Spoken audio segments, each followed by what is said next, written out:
자, 오늘 함께 나누실 말씀은 창세기 8장 6절에서 7절 말씀인데요. 본문 말씀은 말씀 전개하면서 함께 보도록 하겠습니다. 오늘 말씀 제목이 뭐죠? 함께 읽어봅시다. 말씀 제목 시작. 40일간의 버켓 리스트. 제목 보니까 뭐가 이렇게 많이 생각되죠. 와우, 40일간의 버켓 리스트. 버켓 리스트가 뭔지는 잘 아시죠, 여러분? 죽기 전에 하고 싶은 자기의 그런 여러 가지 일들을 이렇게 리스트를 적어 놓는 것이죠. 2007년 잭 니콜슨이 주연했던 영화 버킷리스트에 보면은 참 우리에게 많은 것들을 생각하게 합니다. 이제 죽음을 눈앞에 둔 두 말기 암 환자가 병실에서 만나고요. 그들이 이제 버킷리스트라는 것을 실행합니다.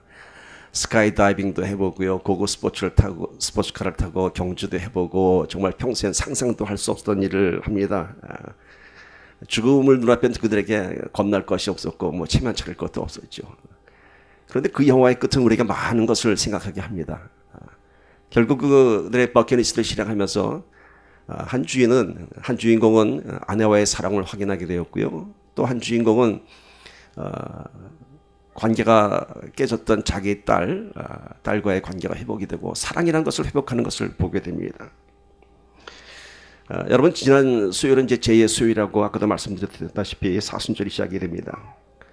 예수님께서 십자가를 지기 전 40일간의 그런 고난의 절기를 지키는 것입니다. 그래서 이 기간 동안 우리는 다른 주간보다도 다른 때보다도 더 경건하며 또 회개하며 금식하는 기간으로 삼고 있습니다. 성경에는 40이라는 숫자가 많이 등장하죠. 여러 큰 사건 가운데 40일이라는 또 40년, 40이라는 숫자가 많이 등장합니다. 뭐가 있을까요, 여러분? 뭐가 있을까요? 보세요, 한번. 제일 먼저 기록된 게 뭐죠? 노아의 홍수 40일이죠. 또 모세가 율법을 받을 때 시내산에 올라가서 40일간 금식하면서 하나님의 말씀을 받았습니다. 또 이스라엘 백성들은 광야에서 40년간 훈련받았습니다. 가나안 땅을 정탐하기 위해서 12정탐꾼이 40일간 가나안 땅을 들어가서 정탐했습니다. 하나님께서 니느웨 땅에 심판을 선포했을 때 40일 후에 심판이 있을 것이다 했습니다. 요나가 가서 외치자 그들이 40일간 금식하며 그들이 그 심판에서 이제 구원받을 수 있었습니다. 예수님께서는 공생애를 시작하시기 전에 40일간 광야에서 금식 기도를 하셨습니다. 예수님께서 부활하신 후에 곧바로 승천하시지 않으시고 이 땅에 40일간 계시다가 하늘로 올라가셨습니다. 자, 이 수많은 사건, 이것 말고도 더 많은 40의 의미가 있습니다. 엘리야 선지자, 에스겔서에도 여러 곳에 있습니다. 다 열거하지는 않았지만은 40이라는 숫자의 의미가 무엇일까요, 여러분? 노아의 홍수에서는 심판이 있었고요. 그리고 40일의 홍수가 끝난 후에는 새로운 세상이 시작된 역사가 있었습니다. 40일을 통해서 말씀을 받았고 회개를 했었고 광야의 훈련이 있었고 연단이 있었습니다. 여러분, 성경에 기록된 최초의 40일의 사건은 노아의 홍수였습니다. 심판이었습니다. 그리고 그 40일 이후에 또 다른 새로운 세상이 시작되었습니다. 오늘 본문 말씀 보세요. 창세기 8장 6절 7절입니다. 40일을 지나서 노아가 그 방주에 낸 창문을 열고 까마귀를 내놓음에 까마귀가 물이 땅에서 마르기까지 날아 왕래하였더라. 40일간 하늘에서 물이 쏟아졌고요. 땅에서 깊은 매샘이 솟았고 온 땅에다 물에 덮인 기간이 40일입니다. 40일이 지나자 노아가 그 방주에 창문을 열고서 까마귀를 날려보냈습니다. 까마귀가 들락날락하였다고 합니다. 왜일까요? 날아갔더니 어느 곳엔 땅이 마르기도 했고 어느 곳엔 뭐 아직도 물이 있고 그래서 들락날락하다가 언젠가는 날아가 버렸습니다. 땅이 다 마르고 나서 40일간의 심판 이후에 새로운 세상이 시작되었습니다. 죄가 만연한 이 땅에 하나님께서는 심판을 선포하시고 40일 후에 새로운 세상을 시작하였습니다. 예수님께서는 십자가를 지기 전 40일 그 기간을 성경에는 기록하지 않으셨습니다. 그러니까 여러분 신약 성경 보면은 오늘부터 40일 후에 예수님께서 십자가를 지실 것이다 라고 한 기록이 없습니다. 그러나 우리는 사순절이라고 지내고 있습니다. 거꾸로 생각해서. 그러니까 어쩌면 우리가 만들어 놓은 절기 있죠. 성경에 기록되지 않은. 그렇지만 예수님께서는 당신이 40일 이후에 십자가에 지실 것을 알고 계셨습니다. 40일 이후에. 정확한 그 날짜를 알고 계셨습니다. 마지막 유월절을 방문하시고요. 그 유월절 그 다음 날 마지막 만찬을 나누시고 십자가에 매달릴 것을 알고 계셨습니다. 그래서 예수님께서는 그 마지막 40일간은 집중적으로 자기 공생의 사역에서 천국 복음을 선포하였고요. 제자들에게 십자가의 그런 사명과 부활을 선포하셨습니다. 이 사순절의 유래는 성경에는 기록되지 않았지만, 절기로 기록되지 않았지만, 초대교회 시대에 이런 예수님의 십자가의 고난을 묵상하기 위해서 그날부터 십자가에 못 박히신 그날부터 40일을 카운트해서 금식을 하기 시작했습니다. 근데 이 금식은 40일간 온전한 금식이 아니라 하루에 한 끼만 먹는 정확한 정오 시간에 한 끼 먹고는 금식을 하는 그런 절기를 가진 것이 사순절의 유래입니다. 자, 사순절은 고난을 묵상하는 기간이라고 했습니다. 그러나 저는 이 사순절의 의미를 고난이 아니라 사실은 새로운 세상의 시작이라고 보고 있습니다. 사순절의 영어 단어인 렌트, 그 어원을 찾아보니까 만물의 소생함 이렇게 되어 있습니다. 그러니까 사순절은요, 심판, 고난, 십자가의 죽음에서 끝나는 것이 아니라 예수님의 부활을 통한 새로운 세상이 이 땅에 선포된 것입니다. 만물의 소생을 의미하는 것입니다. 예수님의 사명은 이 땅에 오셔서 십자가에서 죽는 것에서 끝난 것이 아니라 부활에서 완성되었습니다. 그 부활을 통해서 사망 권세가 이 땅에서 사라졌고요. 우리가 영원히 살 수 있는 그런 구원의 통로에 들어선 것입니다. 저는 2018년에 사순절을 시작하면서 여러분에게 이런 질문을 던져봅니다. 만약 저와 여러분에게 이제 우리에게 주어진 시간이 40일 뿐이라면 어떻게 살 것인가? 예수님께서는 당신이 40일 이후에 십자가에 매달리실 것을 아시고 그 40일간을 아주 집중적으로 천국 복음을 선포했습니다. 오늘 우리가 그 사순절을 지난다면 우리도 마찬가지로 우리에게 남겨진 시간이 40일밖에 없다면 하는 그 전제 조건 하에서 한번 이 40일 한번 지내봅시다. 어떻게 지내야 할 것인지. 그냥 설교라고 듣지 마시고 한번 잠깐 좀 진지하게 한번 생각을 해봅시다. 정말 우리에게 앞으로 오직 40일만의 시간이 남아있다면 나는 무엇을 할 것인가? 세상 사람들의 그 버킷리스트는요, 죽기 전에 해보고 싶은 거 다 해보고 죽자라는 그런 생각에서 이 버킷리스트를 만듭니다. 그래서 되지도 않은 것들을 막 버킷리스트에 적어놓죠. 체면도 없고 뭐 이판사판이니까 한번 해보고 싶은 거 다 적어놓자고 막 별걸 다 적어놓습니다. 시도도 해봅니다. 그러나 오늘 우리들의 40일간의 버킷리스트는요, 세상 사람들과는 달라야 할 줄 믿습니다. 이제 40일만이 우리에게 남겨져 있다면은 이제 이 세상에서 내가 해볼 수 있는 거 다 해보자라는 그런 세상 사람들의 버킷리스트가 아니라 이제는 내가 세상에서 해볼 수 있는 일을 이게 막 해보자는 세상의 생각이 아니라 내가 할 수 없었던 일들을 이제 한번 해보자. 무슨 말씀인지 아시겠어요? 세상 사람들의 버킷리스트는 이제 죽을 거니까 못 해본 거 한번 다 해보자. 못 해본 거 하고 싶은 거 다 해보자 이거고요. 우리의 버킷리스트는 이제 40일간에 밖에 안 남았다면은 정말 내가 그동안 주 앞에서 할 수 없었던 일들, 성도로서 못했던 것들, 이런 거 한번 해보자. 뭐 이런 결단하는 버킷리스트가 되기를 간절히 소망합니다. 우리의 40일간의 버킷리스트는 죽음을 전제로 하지만요, 그 뒤에는 새로운 세상이 우리한테 열리는 것입니다. 그래서 우리는 뭔가 준비해야 하는, 세상의 버킷리스트는 죽음으로 끝이 나지만은 우리는 그 다음에 또 다른 세상을 준비하는 40일간의 버킷리스트를 준비하기를 축복합니다. 많은 사람들이 버킷리스트에 실행하고 있다고 합니다. 근데 가장 감동을 준 버킷리스트 이야기가 있습니다. 영국의 어느 한 젊은 청년이 말기 암 환자입니다. 이 젊은 청년이 죽음을 눈앞에 두고 버킷리스트를 만들었습니다. 근데 그 버킷리스트 중에 가장 큰 버킷리스트가 뭔지 아세요? 말기 암 환자들을 위한 모금 운동을 했어요. 그래서 놀랍게도 한국 돈으로 50억이라는 돈이 모금됐다고 합니다. 작지 않은 돈이죠. 아마 그가 건강한 청년이었다면 이런 모금 운동하는 것이 쉽지 않았을 것입니다.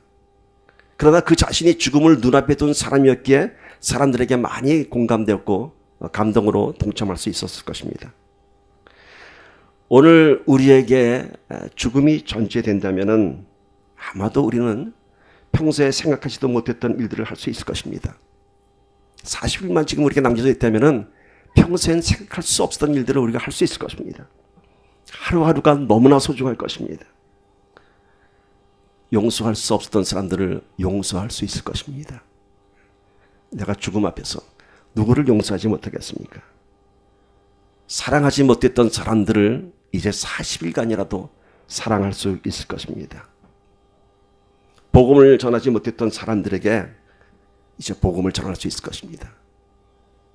그전에는 부담스러워서 내가 복음을 전하면 그 사람이 들을까? 내가 예수 믿으라면 교회에 올까? 이런 주저한 망설임이 있었지만은 이제 우리에게 남긴 40일의 시간이라고 한다면 아마 주저없이 하루하루 매일 찾아가서 복음을 전할 수 있을 것입니다. 그래서 저는 오늘 여러분에게 세 가지의 버킷리스트를 도전해 봅니다. 40일간의 버킷리스트를 한번 만들어 봅시다. 그리고 해봅시다. 첫 번째 버킷리스트입니다.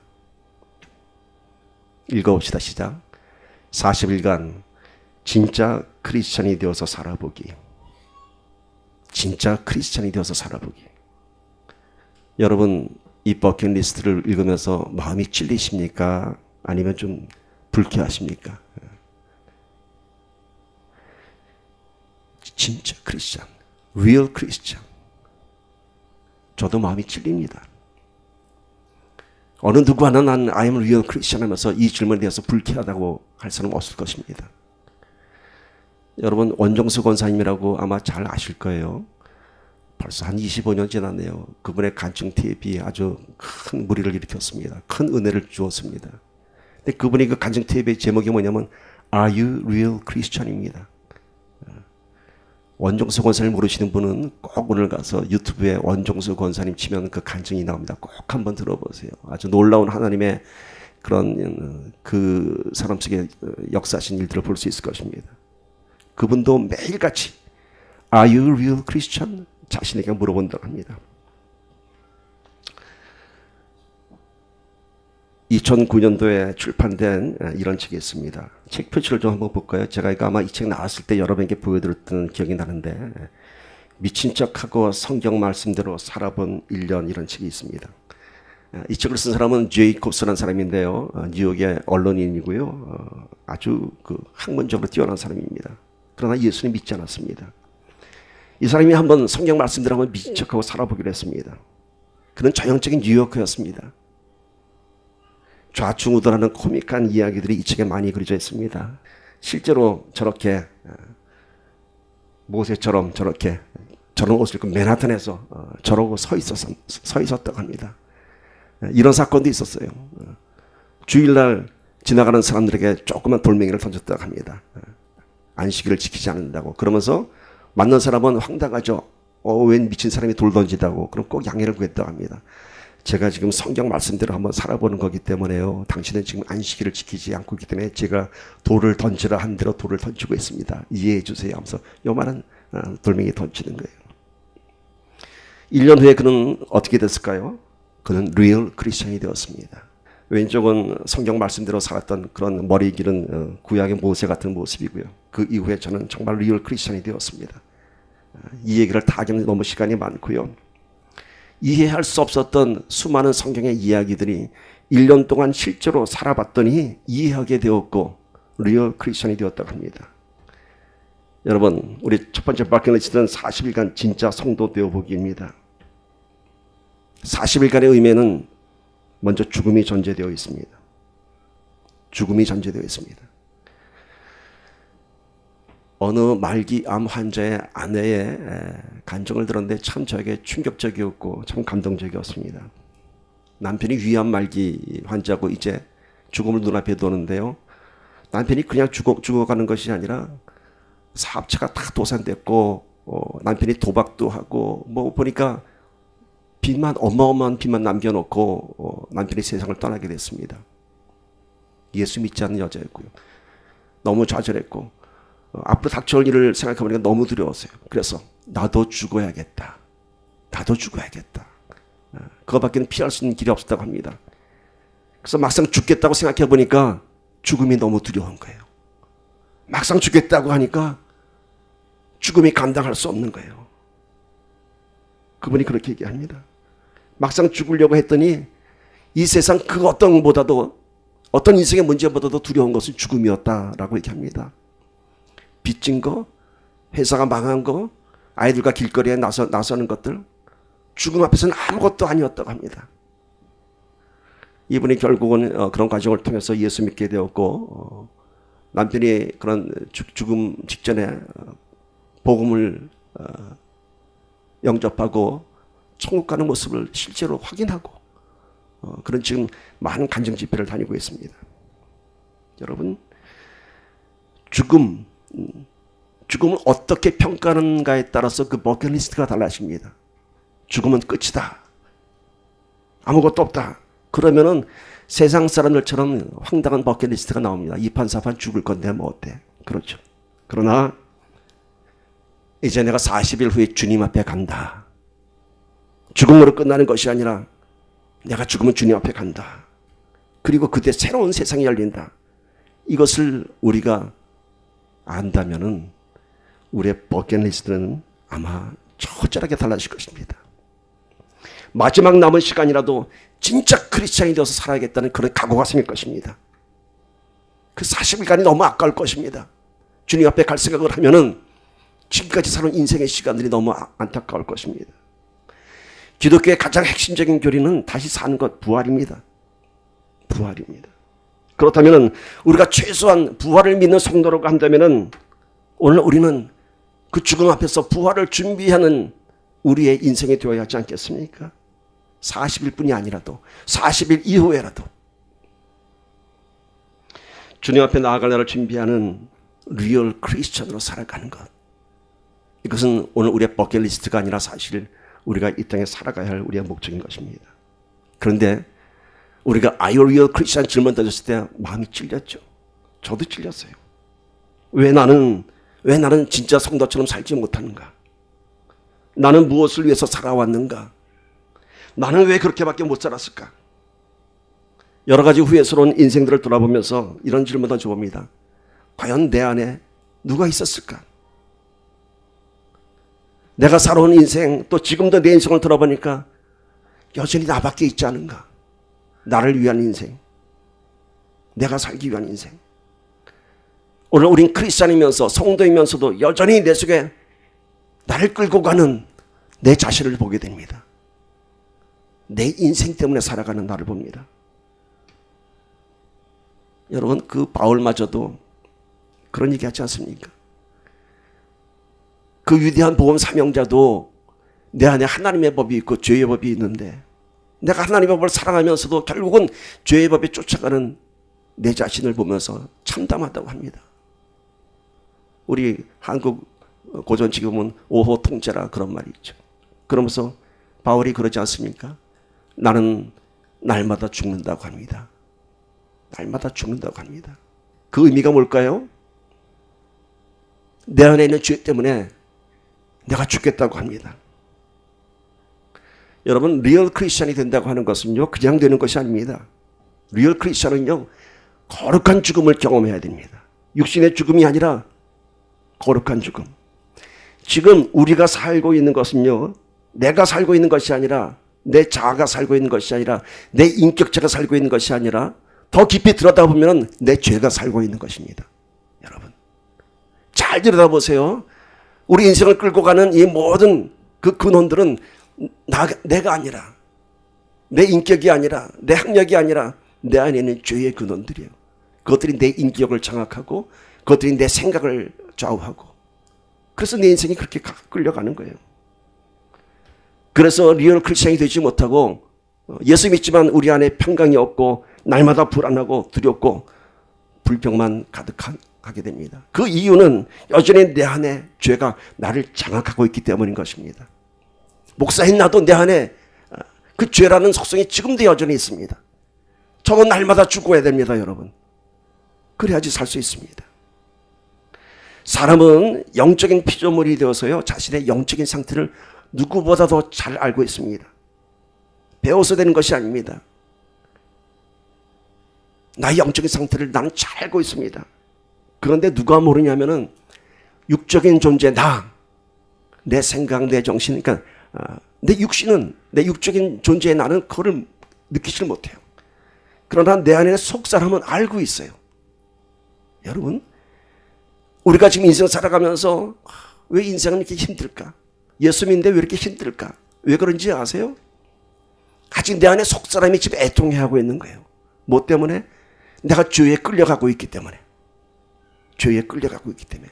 그러나 우리 육신은 자꾸만 그 생각을 지어버립니다. 남들도 다 이렇게 사는데 뭐 나는 어차피 거룩할 수 없어. 그래서 뭐 예수 믿는 거지.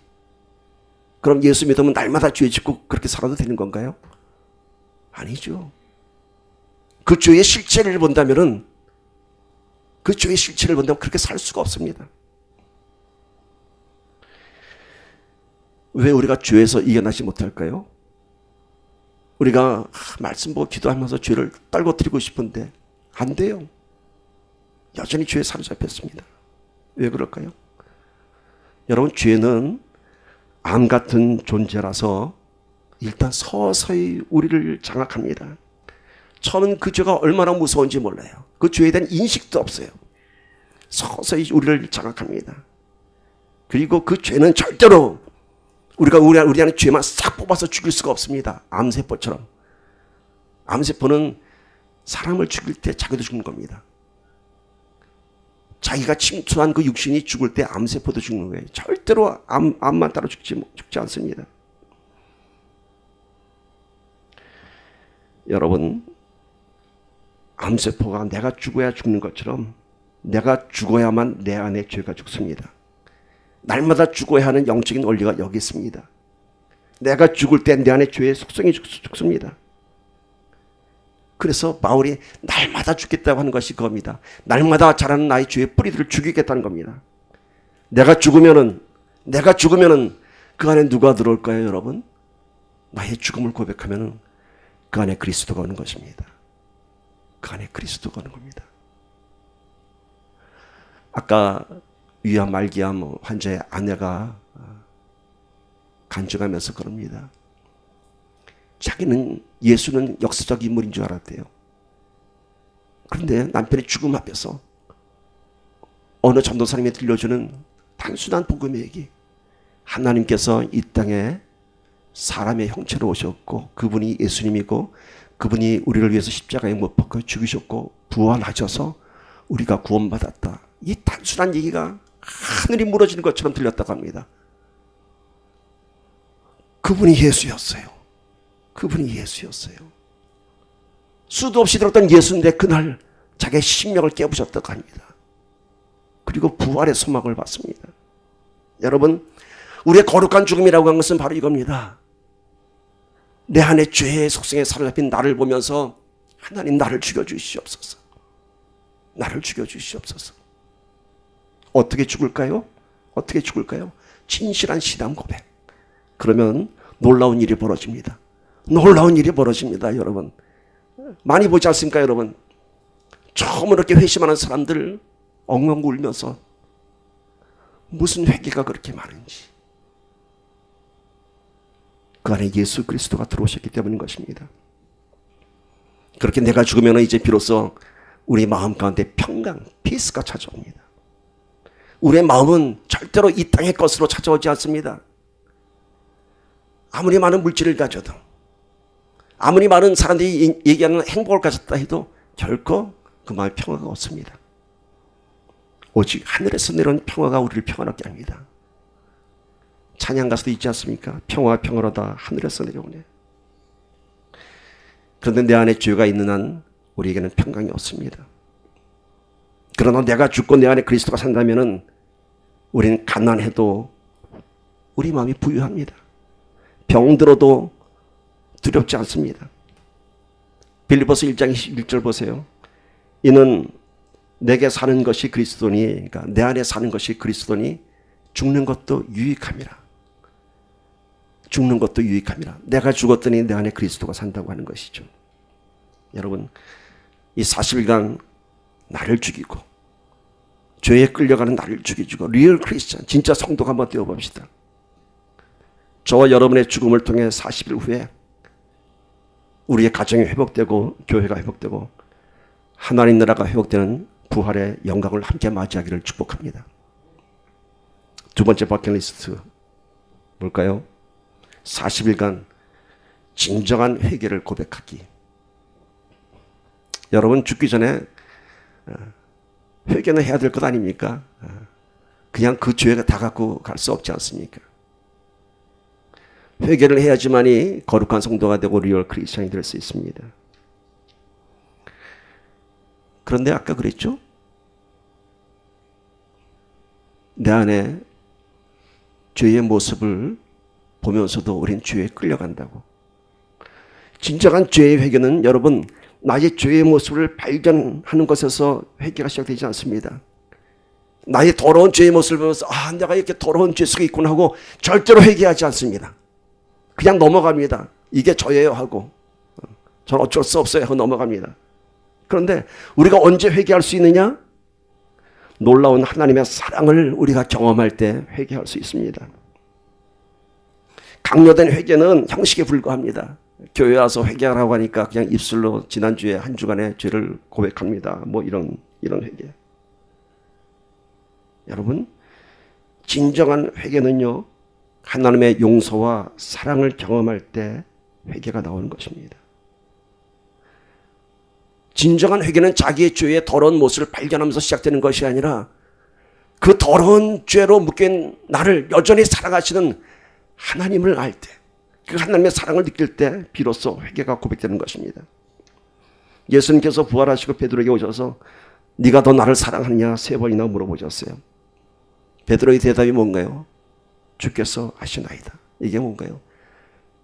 3번이나 배반했던 베드로, 그럼에도 불구하고 자기를 찾아오셔서 그 새벽에 생선을 구워주고 떡을 먹이며 부활하신 몸을 보이신 예수님, 그 사랑 앞에서 베드로가 자기 자신의 철저한 그런 죄인의 모습을 보면서 이렇게 고백합니다.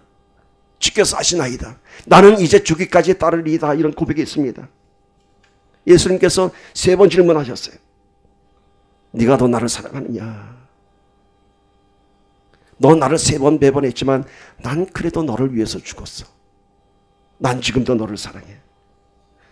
베드로는 골고다 언덕길을 올라가는 십자가 지고 올라가는 예수님의 눈빛을 보았습니다. 그 눈빛은 결코 제자들을 향한 섭섭한 눈빛, 원망의 눈빛, 그런 눈빛 아니었습니다. 오히려 그 예수님의 눈빛은 그 제자들을 향해서 너희들이 배신한 것을 난 이해해.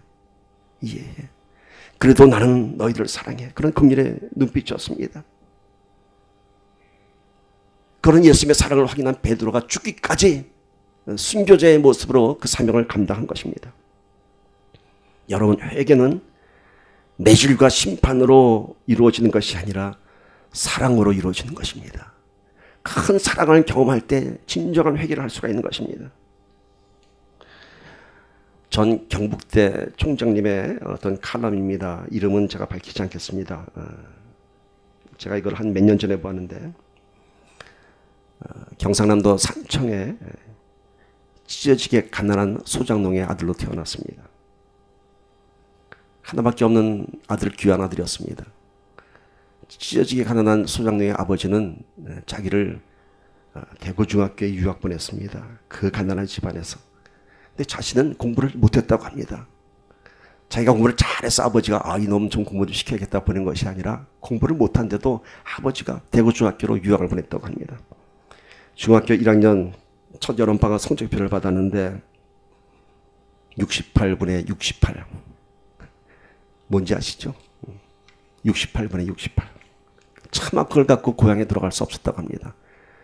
그래서 뭘 어떻게 동원했는지 68분의 1로 바꿔갖고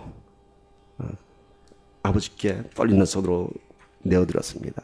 아버지 성적표예요. 그리고 죄스러운 마음으로 얼른 집 밖을 나가서 그냥 내과에 가서 막 미역 감고 너무 힘들어서 아버지를 속인 마음이 막 그러고 들어왔는데 난리가 났습니다. 동네 사람들이 자기 집에 다 오는 거예요. 봤더니 아버지가 글쎄 자기네 집에 딱 한 마리 있는 돼지를 잡았어요. 그 가난한 집안에 돼지가 그 집에 젖주렸는데 그 돼지를 잡고 잔치를 벌인 거예요. 왜? 우리 아들이 대구중학교 1등 했다고. 1등 했다고. 자기는 그날 돼지고기 한 점도 못 먹고 도망쳐 나왔다고 합니다. 너무 괴로워서. 그 이후로 자기가 변했다고 합니다. 중학교 1학년 여름방학 그 돼지 잡은 잔치 사건 이후 17년이 지나간 후에 자기는 대학 교수가 되었다고 합니다. 그 후로 변해서. 아버지한테 너무 죄송해서 공부 못하던 그가 대학 교수가 되었습니다. 그 일이 마음속에 늘 있었습니다. 그리고 자신의 아들이 중학교 1학년이 되던 해에 자기의 그 모습을 고백해야 될 것 같아서 아버지 어머니에게 33년 전에 이를 고백합니다. 어머니요, 아버지요. 그러니까 아버지께서 한 말씀하십니다. 고마해라. 다 알고 있다. 그러면서 한마디도 아니라 민우가 들을라. 자기 손자, 자기 아들이죠. 무슨 얘기인지 아시겠죠? 거짓 성적표인지를 알면서도 잔치를 벌였던 아버지의 마음을 지금도 그는 헤아릴 수가 없다고 합니다. 그 장면이 지금도 평생에 떠나지 않는다고 합니다. 여러분, 우리의 회개는 하나님의 무서운 말씀 앞에서, 그 심판의 말씀 앞에서 우리가 회개하는 것이 아니라 나를 용서하신 하나님의 사랑, 그 십자가의 사랑을 우리가 깨달을 때에 회개할 수 있습니다. 나의 수많은 거짓 회개에도 눈 감아준 하나님을 기억해 봅시다. 지금도 여전히 아무렇지도 않게 예배 자리에 나와 마치 가짜 성적표를 내민 아들처럼 우리는 하나님을 속이고 있지 않은가 한번 생각해 봅시다. 여전히 하나님이 침묵하시는 이유는 몰라서가 아닙니다. 여전히 우리를 사랑하시기 때문인 것입니다. 이 사순절 기간 동안 한번 40일간 날마다 회개를 경험하기를 바랍니다. 날마다 회개하기. 40개가 너무 많다고요? 회개할 게 40개는 안 된다고요? 아니요. 우리는 하루에도 7번씩 70번의 죄를 짓는 사람입니다. 한번 저는 이런 생각해 봤어요. 이 40일간 매일매일 한번 죽어보고 매일매일 한번 진정한 회개. 그러나 그 회개는 뭐죠? 나의 더러운 모습을 보면서 회개하는 것이 아니라 하나님의 사랑을 경험하는 것입니다. 오늘도 나를 사랑하셔서 이 새날을 주셨구나. 그 사랑을 전해야겠다. 며칠 전에 안과 검사를 받았습니다. 녹내장 검사를 한다고 합니다. 그래서 1차 검사들이 녹내장의 위험성이 있다고 다시 한번 검사하자고 합니다. 제가 시신경에 아내가 뻥 뚫렸대요. 그래서 다시 한번 검사대 앞에 섰는데 그 안에 스크린에 조그만 점이 가운데 하나 있습니다. 그거를 보시고 옆에 뭐가 흔들린 게 나오면 손에 있는 걸로 클릭하래요. 이렇게 그때 나와다게. 그걸 봤습니다. 가운데 점을 보면서 오른쪽에 흔들거리면 쫑뻑, 왼쪽은 껌뻑. 여기저기 막 나타납니다. 그런데 가운데 까만 점만 보고 있으면 옆에 게 잘 안 보일 수도 있죠. 그래서 눈을 한번 돌릴까 하고 생각해 봤습니다. 돌리면 잘 보이겠지. 그러다가 속으로 내가 목사인데 이것마저도 내가 커닝하면 되겠나 싶어서 정직하게 다 했습니다. 끝나고 났더니 거만이가 그래요. 리스트를 보여주면서 제가 본 사람 중에 제일 정직하신 분이시네요. 그러더라고요. 제가 눈을 돌리는 게 다 나온대요. 거기에 제가 우리 딸이 거만이니까 물어봤더니 나중에 저처럼 한 번도 까만 거 이게 딴 데 한 번처럼 제가 처음이래요. 그래서 제가 안도의 한숨 내쉬면서 야, 이 거만이 앞에서도 거짓이 안 통하는구나. 이렇게 눈 한번 돌려도 될 것 같은 사람들이 많은 거예요. 우리 하나님은 어떠실까? 그 점 하나 바라보는 것도 힘든데 안과 테스트 하면서 오늘 우리는 얼마나 많은 것들을 보고 있습니까? 말씀 보면서 살아가라는데 딴 것 보고 마음 빼앗기고. 우리 하나님 안 보신다고요? 다 아시죠. 다 아시죠. 40일간 진정한 회개하면서 하나님께 기쁨이 되는 우리가 되기를 소망합니다. 누가복음 15장 7절 보세요. 내가 너에게 이르노니 이와 같이 죄인 한 사람이 회개하면 하늘에서는 회개할 것 없는 의인 99으로 말미암아 기뻐하는 것보다 더하리라. 하나님의 계산만 보면 참 이상해요. 어떻게 99명보다 한 명이 더 귀해요? 더군다나 99명은 죄인도 아니고 의인이에요. 회개할 것이 없는 99명의 의인이 더 귀하지 어떻게 회개할 것 있는 죄 많은 한 명이 더 귀합니까? 참 이상하죠. 근데 그게 하나님의 법칙이에요. 하나님의 계산법은 다릅니다. 우리 몸 안에 건강한 세포가 999만 9,999개가 있다고 쳐도 그게 다 건강해도 한 개가 병들면 병드는 거예요. 여러분 아시겠어요? 내 몸 안에 모든 세포가 다 건강합니다. 근데 한 개가 망가지면 그게 암 되는 거예요. 바로 그거예요. 우리 하나님께서 99명의 의인보다 한 명의 죄인이 돌아가면서 기뻐하는 것은 그 한 명의 죄로 인해서 하나님 나라가 완전해지는 것입니다. 우리가 지금 내 안에 나는 아버지의 나는 100날 중에 99일을 잘 살고 하루 잘못했어요. 아니죠. 그 하루를 위해서 기도하는 것입니다. 나는 거룩하다고요? 난 목사니까 다른 사람보다 깨끗하다고요? 천만에요. 내 안에 고백되신 한계마저도 고백하는 이 사순절 기간 되기를 축복합니다. 버킷리스트 세 번째 봅시다. 열매 맺는 성도 되기. 거룩한 죽음을 경험하고요. 리얼 크리스천이 되고 회개하고 그리고 그러면은 이 땅에 사는 동안 그에 합당한 열매가 나타나야 됩니다. 리얼 크리스천으로서의 열매가 나타나야 됩니다. 오늘 본문 말씀 보니까 창세기 8장 6절 7절 보세요. 40일을 지나서 노아가 그 방주에 낸 창문을 열고 까마귀를 내어놓음에 까마귀가 물이 땅에서 마르기까지 날아왕래하였더라. 새로운 세상이 시작되었습니다. 여러분 40일을 지나면서 우리가 새로운 세상을 시작하기를 바랍니다. 새로운 신앙생활이 한번 시작되기를 바랍니다. 까마귀가 들락날락했다고 하죠. 나갔더니 아직 있을 만한 것이어서 또 방주에 왔다가 또 나갔다 왔다. 꼭 우리의 신앙생활 같아요. 들락날락하다가 세상에 갔다 교회 왔다 세상에 갔다 교회 왔다 은혜 받았다가 시험 들었다가 결국은 어디로 가야 돼요? 새로운 세상으로 가야 돼요. 어느 날 까마귀가 사라졌습니다. 그 땅이 다 말랐습니다. 40일을 지나면서 우리가 이제 세상에 더 이상 들락날락하지 않는 그런 거룩한 성도가 되기를 축복합니다. 그러면은 이제 거룩한 땅에서 거룩한 열매가 나타나는 것입니다. 거룩한 성도가 되면은 우리 안에서 거룩한 열매들이 나타납니다. 하나님은 그걸 원하시는 것입니다. 요한복음 12장 24절 보세요. 내가 진실로 진실로 너에게 이르노니 한 날에 밀이 땅에 떨어져 죽지 아니하면 한 날 그대로 있고 죽으면 많은 열매를 맺느니라. 꽃을 키워보거나 농사진 사람들은 이 예수님의 비유 보면서 콧방귀 낍니다. 그 당연한 얘기를 무슨 진리처럼 얘기해. 당연한 거지. 씨앗이 땅에 떨어져서 그럼 까지고 죽어야 그 꽃이 피고 하지 다른 방법이 있나? 아무 감동이 없어요. 당연한 거라고. 그런데 여기에다가요 여러분 하늘의 밀 아래 예수님을 대입하면은 십자가의 비밀이 나옵니다. 자, 문자 그대로 그 하늘의 밀알 대신에 예수님을 대입해서 한번 해봅시다.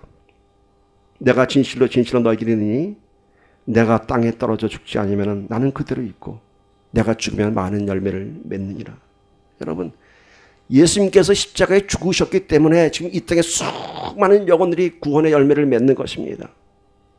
만약에 예수님이 죽지 않고 이 땅에 오셔서 2000년 전에 십자가에 죽지 않고 지금까지 2000년 동안 공생애를 지내시면서 가는 데마다 병든 자 고치고 귀신 들린 자 고치고 막 수많은 기사와 이적을 벌였다고 합시다.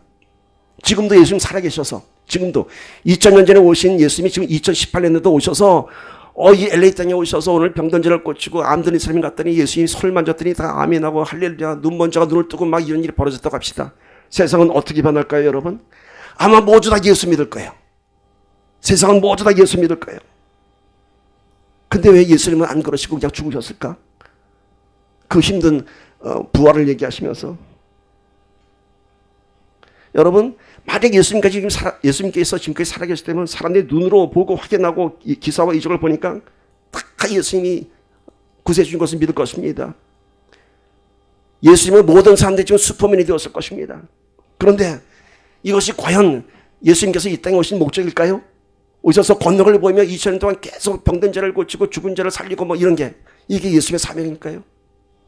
만약에 우리가 이 땅에 사는 것이 끝이라면 예수님이 그러셔야 돼요. 이 땅에 70년 80년 살다가 죽는 것이 끝이라면 예수님이 이 땅에 오셔서 병든 자 고치셔야 돼요. 그러나 그게 끝이 아니거든요. 새로운 세상이 있거든요. 그래서 예수님은 죽으셔야 했어요. 만약에 예수님께서 2000년 동안 기사와 이적만 보였다면 어느 누가 구원받았을까요?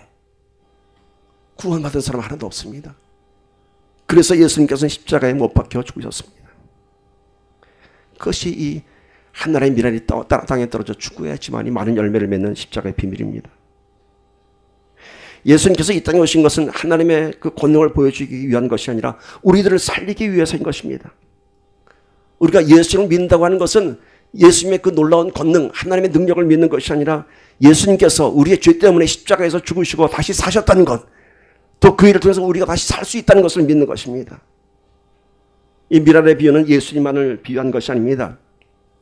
예수님의 보혈로 구원 열매를 받은 우리들이 다시 이제 미랄이 되는 것입니다. 미랄의 비유에다 나를 대입해 보세요. 내가 땅에 떨어져 죽지 않으면 나는 그대로 있고 내가 죽으면 많은 열매를 맺느니라. 여러분, 우리 크리스찬들은 하나님 미랄이 땅에 떨어져 죽는 것처럼 죽어야 돼요.